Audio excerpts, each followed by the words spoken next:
In late 1998, artist Jim Lee was having a bit of a struggle trying to balance full-time artwork with full-time publishing work and his growing family. So he decided to sell his publishing arm of Image Comics, known as Wildstorm Studios, to DC Comics. Immediately, fans began dreaming of what Lee, an artist who had worked on books like X-Men, Wildcats, and Gen 13, could do for DC. And those dreams would be rewarded with a 6-page backup story in the first issue of the Batman Gotham Knights comic. Lee would return to full-time art duties in late 2002, when he would team up with writer Jeff Loeb for a 12-part Batman story called Hush. Loeb himself wasn't exactly a slouch either. He was coming off a lengthy run on Superman and had critically acclaimed Batman series The Long Halloween and Dark Victory. So let's take a look at the 12-part Batman epic, Hush. Now, I should point out that this first edition is a little beat up, and so some of the scans from the first 4 parts of the story are not going to be as good. However, the last 8 parts of the story I also have in issue form, so hopefully the scans will improve there. Batman has tracked down the location of young Edward Lamont IV, heir to a massive chemical development empire. The boy is being held for ransom after being abducted 2 weeks earlier. Before the Dark Knight can complete the rescue, he's jumped by the mastermind of the outfit, Killer Croc. Killer Croc's real name is Waylon Jones, and he's a hulking brute of an individual who suffers from a skin condition that has resulted in his reptilian appearance. And like I said, he's normally a brute or an enforcer, so masterminding a kidnapping is not his normal forte. Batman makes note of the unusualness of Croc being behind an abduction and ransom while fighting the beast.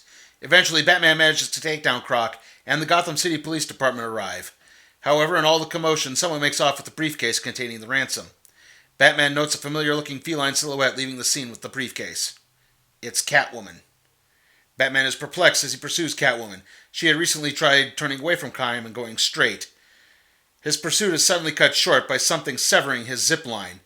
Batman tries to slow his fall by grabbing onto a gargoyle, only for it to break away, and Batman winds up falling down to the street below. Batman lays unconscious as Oracle desperately tries to reach someone for help. Help does manage to arrive just as a group of thugs is about to try to remove Batman's cowl. Much to Oracle's chagrin, the help is in the form of the Huntress. In a story called The Killing Joke, Barbara Gordon, the former Batgirl, had her spine severed by a gunshot from the Joker. This left Barbara paralyzed from the waist down. But Barbara did not give up crime fighting, as she would go on to become the master hacker of the DC Universe, known as Oracle. Now, the Huntress, she's Helena Bertinelli, the daughter of a mafia family whose parents were killed by a rival gang. She trained on to becoming a vigilante afterwards, and she's known for being a little bit more aggressive and even going as far as wanting to kill on several occasions, which has brought her into conflict with the rest of the Bat family. And she also has a bit of a beef with Oracle, given the fact that Helena once had a one-night stand with Oracle's on-again, off-again boyfriend, Dick Grayson. Huntress fights off the goons and gets the still unconscious Batman into the Batmobile, which Oracle then remote pilots back to the Batcave. Meanwhile, Catwoman drops the purloined ransom off with the individual who she was working for, Poison Ivy.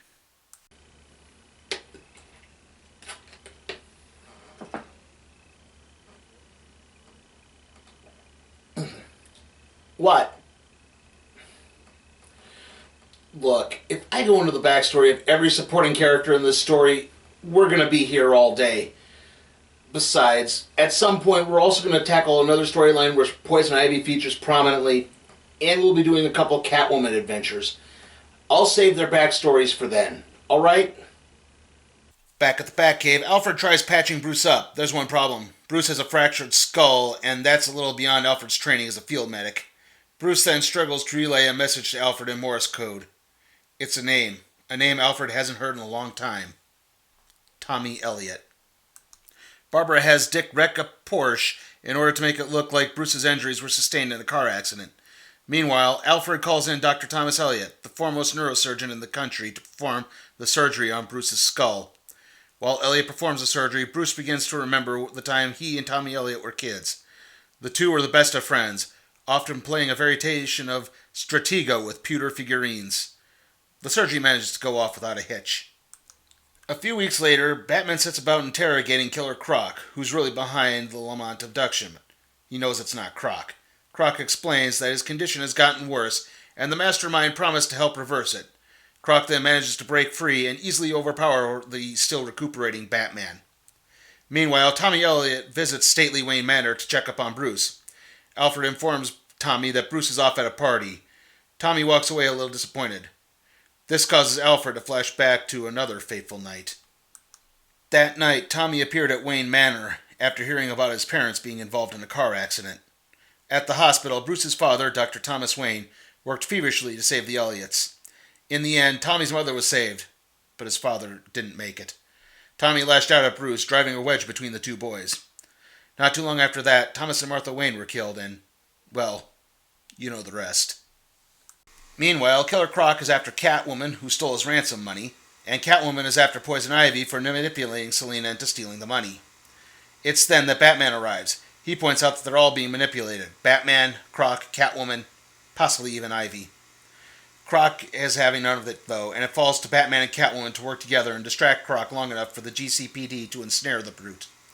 Afterwards, Batman and Catwoman talk. She tells Batman that she found information that Ivy is in Metropolis. Catwoman then wants to give her gratitude to Batman, and the two begin kissing passionately. Batman and Catwoman have long maintained a very flirtatious relationship in both their costumed and civilian identities. And while Batman does know that Selina Kyle is Catwoman, she does not know that Bruce Wayne is Batman. Hush actually represents the first time the two pursue anything close to a serious romantic relationship in anything outside of an alternate timeline story. Batman and Catwoman make plans to meet up in Metropolis. Afterwards, Bruce is fixated on the kiss. So fixated that upon arrival in Metropolis, he fails to notice Tommy Elliot trying to talk to him. As Bruce and Tommy begin to bond once more, Bruce harkens back to the first time the two went to Metropolis.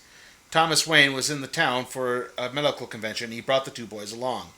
It was then that Bruce and Tommy witnessed a fight between the original Green Lantern, Alan Scott, and Icicle. Despite Mr. Wayne's orders to stay put, the two followed the battle. This led to Bruce and Tommy getting into trouble and having to spend the remainder of the convention in their hotel room. Bruce and Tommy make plans to meet up for later, and Bruce stops by the Daily Planet. He says hello to Lois Lane, though really it's to alert Clark Kent to Batman's presence in the city.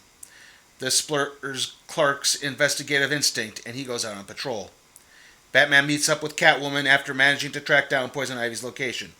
The two confront Ivy, who's not worried at all, as she calls on her new champion. Suddenly, the walls of the building crumble as Batman begins to put two and two together. Poison Ivy then introduces her new champion and love, Superman.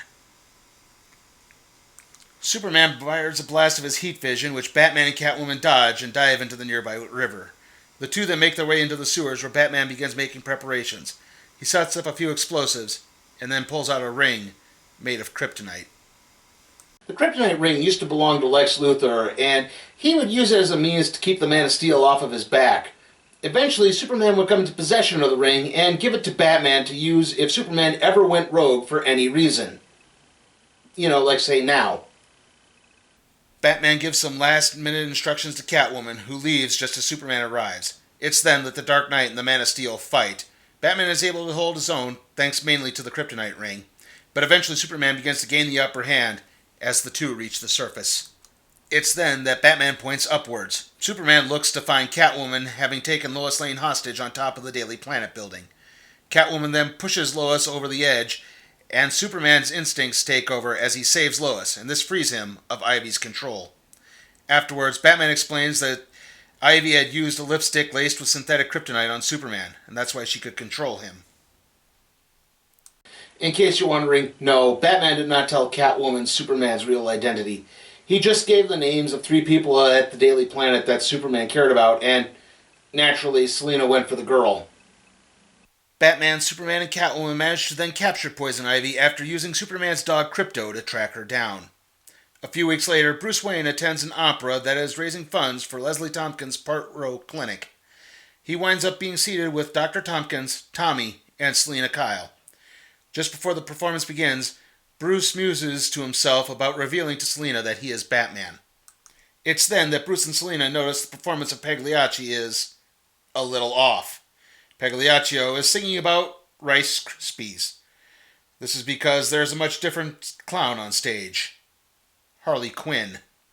Harley Quinn is a character who was originally created for the Batman the Animated Series in the early 90s. She proved to be such a popular character that she eventually migrated to the comics.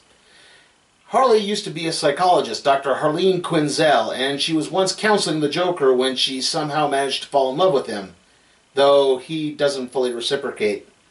She's also a part-time lover of Poison Ivy. Harley makes her way to the balcony and proceeds to rob Bruce and the others. With Tommy, Harley takes a green pendant that belonged to Tommy's mother. Bruce remembers Tommy fiercely protecting that pendant when they were kids.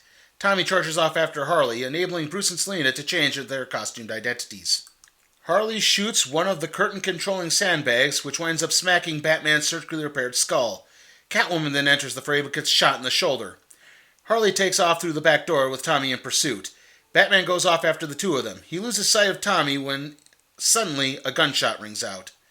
Horrified, Bruce takes off down the alley, only to have his fears confirmed by the sight of the Joker standing over the corpse of Tommy Elliot. Enraged, Batman goes after the Joker. Once he gets his hands on the psychopath, Batman begins strangling him. The Joker killed Tommy. He killed Jason Todd, the second Robin. He crippled Barbara. He skidded by way too many times. The Joker's reign of terror must end tonight. The funny thing is, Joker's claiming he's innocent, of shooting Tommy at least. Catwoman enters into the scene and tries to talk Batman down, but he hits her wounded shoulder. The pain is enough to render her unconscious. Batman returns his focus to taking care of the Joker once and for all. It's then that he hears another gun click. This is the gun of Jim Gordon. I should point out that at this point, Jim Gordon had actually stepped down as Gotham City Police Commissioner, so he's not Commissioner Gordon or Detective Gordon, he's just Jim Gordon. Gordon cocks back his gun one more time. He says if Batman follows through with the Joker, he'll follow through with Batman. Batman asks how many more lives will the Joker have to ruin. Gordon says he won't let the Joker ruin Batman's. Batman finally stands down. As the Joker is taken into custody, a bandaged figure watches from the shadows. He knows that the Joker is innocent. He's been telling the truth the whole time. He didn't kill Tommy Elliot. The figure then flips a coin. At Tommy's funeral, Bruce delivers the eulogy for the friend with whom he had just reconnected. He reads a passage from Walt Whitman, and then leaves a little pewter soldier on Tommy's casket. Back at the Batcave, Batman conducts a series of tests which prove the Joker didn't kill Tommy. It's then that Nightwing drops by to check up on Batman. He's been awake for 5 days straight. Bruce explained to Dick what has been happening. Someone has been manipulating several of Batman's enemies, and, by extension, Batman himself, though he doesn't mention his burgeoning relationship with Catwoman. Batman explains that he almost killed the Joker, but Nightwing assures his mentor that he knows not to do that again. It's then that they're interrupted by Oracle. The Riddler has robbed an armored car from a bank. Batman and Nightwing hop into the Batmobile and rush off. Along the way, Dick mentions hearing about Catwoman and Batman. Dick doesn't pass judgment, actually noting that Bruce seemed to be pretty good spirits until Tommy's death. However, Dick points out that every relationship Bruce/Batman has ended because of Bruce/Batman. Before they take on the Riddler, Dick implores Batman to reveal his identity to Selina. The Riddler and his crew are taken down rather easily. Almost too easily. Batman begins scanning the area in the getaway vehicle. He picks up trace elements that can only come from one place. A Lazarus Pit. Lazarus Pits are a series of subterranean pools whose waters can restore anyone, even the dead, back to full health. However, the use comes at a price.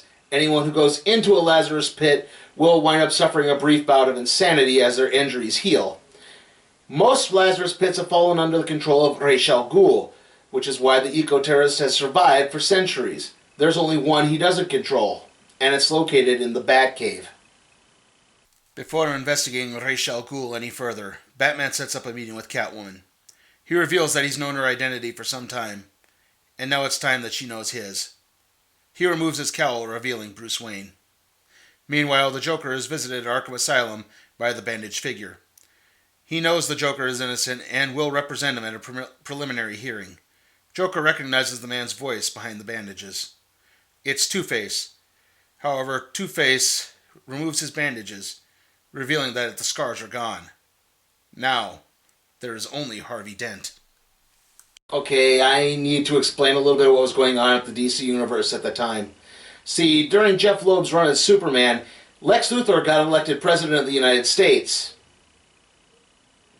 Insert joke here. Anyway, being president meant that Luthor could no longer run his company, LexCorp. So he left a woman named Talia Head in charge of it. Now, Talia is the daughter of Ra's al Ghul. The name Ra's al Ghul translating roughly to the demon's head. And she has a big history with Batman. Such a big history that it's not one that we can really cover right now. We'll have to save that for a later episode.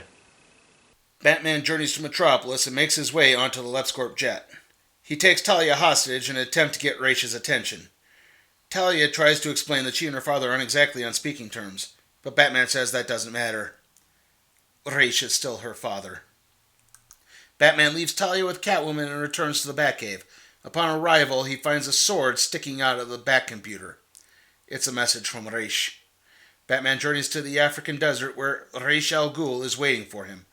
Ra's explains that he isn't the one behind the recent events in Batman's life, and the two begin fighting. Batman eventually gains the upper hand and stabs Ra's. The wound isn't life-threatening, but it will need treatment. Ra's goes on to explain that one of his Lazarus Pits was recently used to the point that it can no longer be used. If Batman finds who destroyed it, maybe he'll find the one behind everything. Batman returns to Gotham City to find Catwoman and Ra's top assassin Lady Shiva unconscious. Talia is free. It turns out that Ra's sent Shiva to free Talia, but once that happened, Talia turned on Shiva. Talia leaves Batman with a message. The Mastermind knows he cares for Selina, and will use it against him. Meanwhile, Jim Gordon is visited by Harvey Dent. Dent says that the gun used to kill Tommy Elliot was Gordon's old service revolver. Dent explains once more that Two-Face is gone. He's trying to make up for all the wrong he did. Batman and Catwoman go back to the Batcave where Alfred patches up their wounds. While Batman is being worked on, Selina marvels over the amount of scars that Bruce has. Afterwards, Alfred thanks Selina for helping to bring Bruce out of his shell. Batman and Catwoman then get to work on fixing the Batcave computer. That sword was just jammed into it.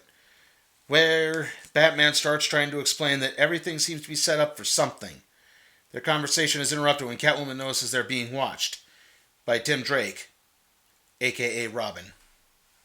Tim Drake is the third person to wear the mantle of Robin. Tim was an amateur detective who was actually able to deduce the identities of Batman and the two previous Robins. After much pleading, Batman eventually relented and allowed Tim to begin training as Robin. And I know there's more to that story, but again, we're just going to have to save that for later episodes. Catwoman and Robin begin to scuffle, which Batman then breaks up. He then removes his cowl, much to Tim's dismay. Selina then hops on a Batcycle and leaves the two men to hash things out. It turns out to be a work. Bruce and Tim are using Selina as bait to draw out the Mastermind. It does draw an attacker, in the form of the Huntress, who jumps Catwoman on the motorcycle. Huntress then begins a bizarre series of paranoid rants about how Batman and the others don't really respect her. The way she talks is almost as if she's haunted by something. Batman tells Robin to keep his eyes open as he, Batman, enters the fray. Before Tim can even turn around, he's taken out by another bandaged figure who calls Tim a pretender. Batman manages to break up Huntress and Catwoman, realizing who's behind the Huntress's tonal shift. It's Scarecrow. Scarecrow shows up riding the Huntress's motorcycle, but Batman takes him down rather quickly. Scarecrow tries dosing Batman with his fear toxin, but the Dark Knight is surprisingly unaffected. Batman rips off Scarecrow's mask and demands to know who is behind all of this. It's then that the bandaged figure emerges holding Robin at knife point. The man removes his bandage, revealing himself to be Jason Todd. He's really alive. I've mentioned Jason Todd a couple of times, but I've never really explained who exactly he was, or is, at this point. Jason Todd was the second person to wear the mantle of Robin, replacing Dick Grayson after he and Batman had a bit of a falling out. Jason differed very much from Dick in the sense that he had a bit of a temper and he would often charge headfirst into situations, ignoring Batman's orders. And ultimately, this kind of led to Jason being killed. He was caught by the Joker, beaten with a crowbar, and then trapped in an exploding building. I know I'm missing out a lot on Jason's backstory, but again, we're going to have to save that for later episodes. Batman stares at Jason in dismay, almost afraid to move. It's then that Catwoman swoops in and wrestles Robin away, which allows Batman to finally get some punches in. Rain begins pouring down as Batman and his former protege fight, with Jason repeatedly mocking Batman for not saving him. It's then that Batman notices something. Jason Todd is fighting too much like Dick Grayson. He moves much like the former acrobat than the traditional fighter that Jason was. The rain continues to pour down harder as Batman begins beating the fake Jason until the imposter's body begins to dissolve. In reality, Jason Todd was the shape-changing villain known as Clayface.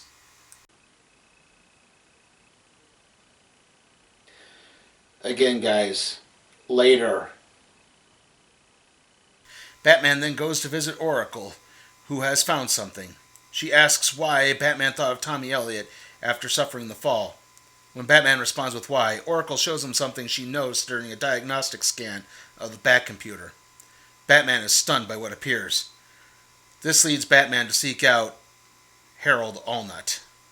Harold Allnut is the name of the man who helped construct and maintain the computers in the Batcave.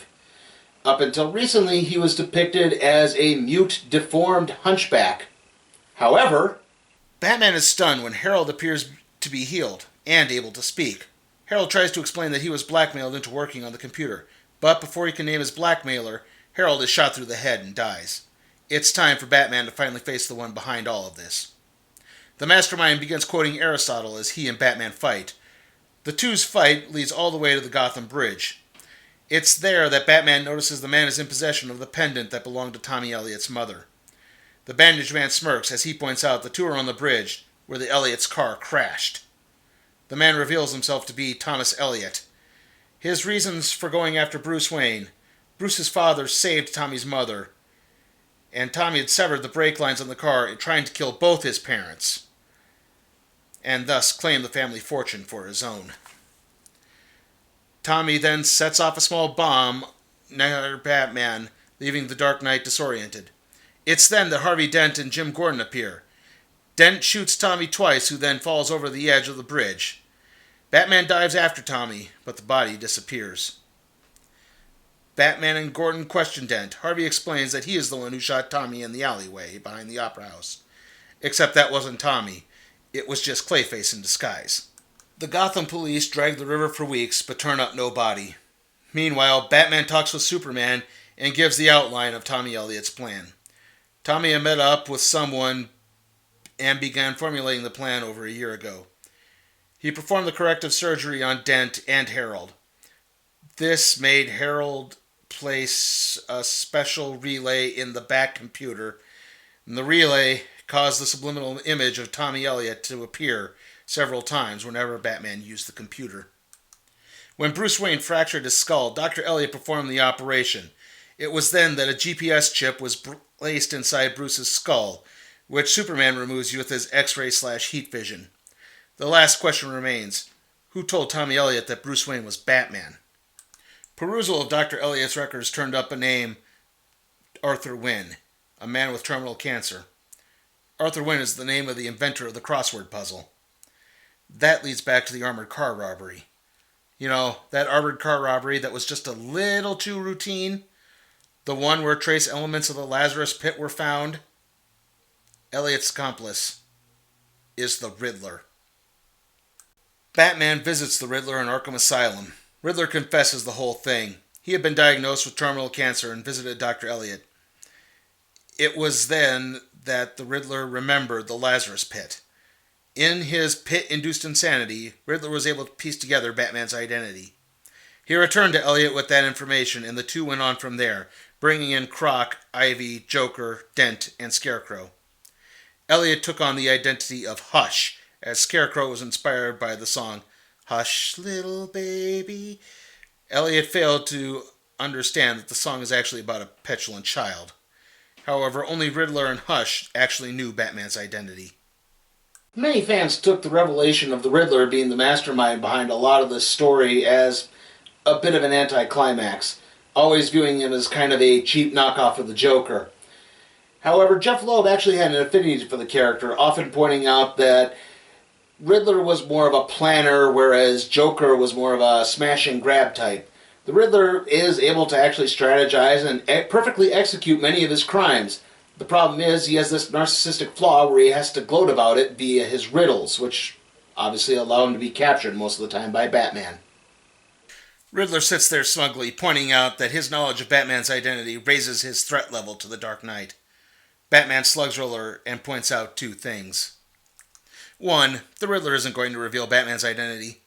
His narcissistic tendencies means he's more likely to just lord it over people. After all, a riddle that everyone knows the answer to is completely worthless. 2. Ra's al Ghul is still looking for who destroyed that Lazarus Pit. If Batman's secret identity gets revealed, then maybe the culprit behind the destruction of that Lazarus Pit gets revealed as well. Batman leaves Arkham and meets up with Catwoman.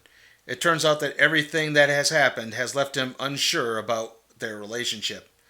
Selina tells Bruce to hush, and he lashes out at her.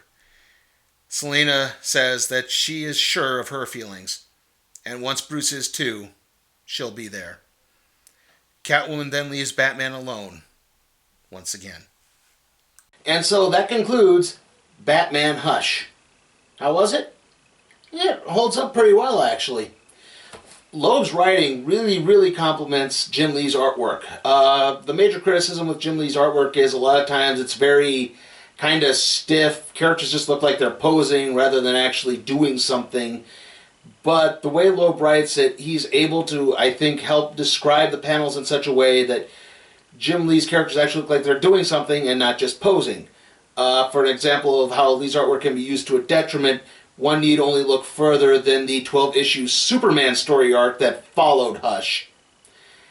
Anyway, back to the positives. This also addressed a lot of really unique issues within the Batman universe. The idea of Batman and Catwoman having a relationship. Batman trying to kill the Joker. Also, this kind of helped set the stage for the return of Jason Todd, or prove that Jason Todd could return at least. Spoilers. Anyway, also this kind of helped set the stage for where Batman's character would be in Infinite Crisis. It's not the origin point for it, but it helped in setting the stage for it. That being said, there are a few drawbacks. Namely, the mystery itself. Now, granted, I always remember this story. It was a very big story at the time, so a lot of the ramifications are easily remembered. So, going back, the mystery surprise reveal is, well, not that much of a surprise. And Tommy Elliott, Hush, he really wasn't a very lasting villain. He made a brief impact, and he has appeared a few times since, but none of those stories have necessarily been very good. So, with that in mind, I'm still going to give Batman Hush an A. And with that, let's see what we'll be doing next time on the Random Trade Review.